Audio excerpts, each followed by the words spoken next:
Adzan Zuhur berkumandang di Masjid Baitul Amanah, Jalan Raya Jamanis, Kabupaten Tasikmalaya, Jawa Barat. Di dalam masjid baru ada satu orang, yaitu yang mengumandangkan azan itu.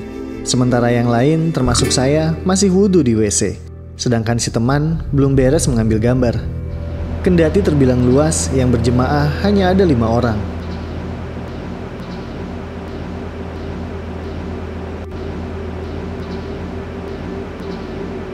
Sepi memang, padahal masjid ini dulu sempat terkenal. Orang-orang menyebutnya Masjid Ice. Julukan itu tidak terlepas dari nama pemilik masjid, yakni Ice Trisnawati.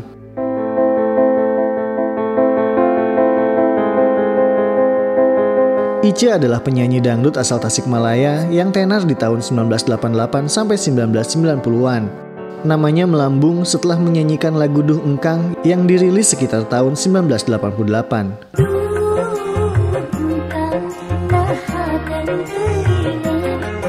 Lagu itu meledak di pasaran.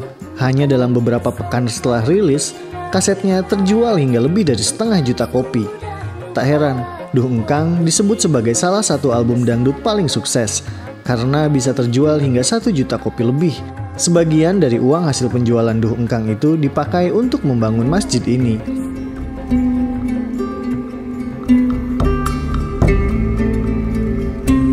Namun, lain dulu lain sekarang. Masjid yang diresmikan oleh Gubernur Jawa Barat Yogi S. Mehmet pada 21 Juni 1990 ini tak lagi menjadi magnet bagi jamaah. Dulu, bukan hanya warga sekitar yang datang, tapi juga para pengendara yang sedang dalam perjalanan. Mereka istirahat di sini untuk salat dan melepas lelah. Selain tersedia halaman parkir yang cukup luas, di sekitaran masjid juga terdapat banyak warung dan rumah makan. Namun kini kondisinya berbeda. Jemaah masjid tak sebanyak dulu. Para pengendara yang biasanya singgah pun terbilang jarang. Berdasarkan pengakuan beberapa pedagang sekitar, kondisi itu mulai terjadi sejak tahun 2000-an. Mereka merasakan dampak dari sepinya masjid ini. Pendapatan tak lagi seperti dulu, sepi pengunjung itu berarti sepi pembeli. Kondisi itu dirasakan toko oleh-oleh yang berada tepat di depan masjid. Penjualan tak seramai dulu, salah satu penyebabnya adalah bus-bus tidak lagi berhenti di area ini.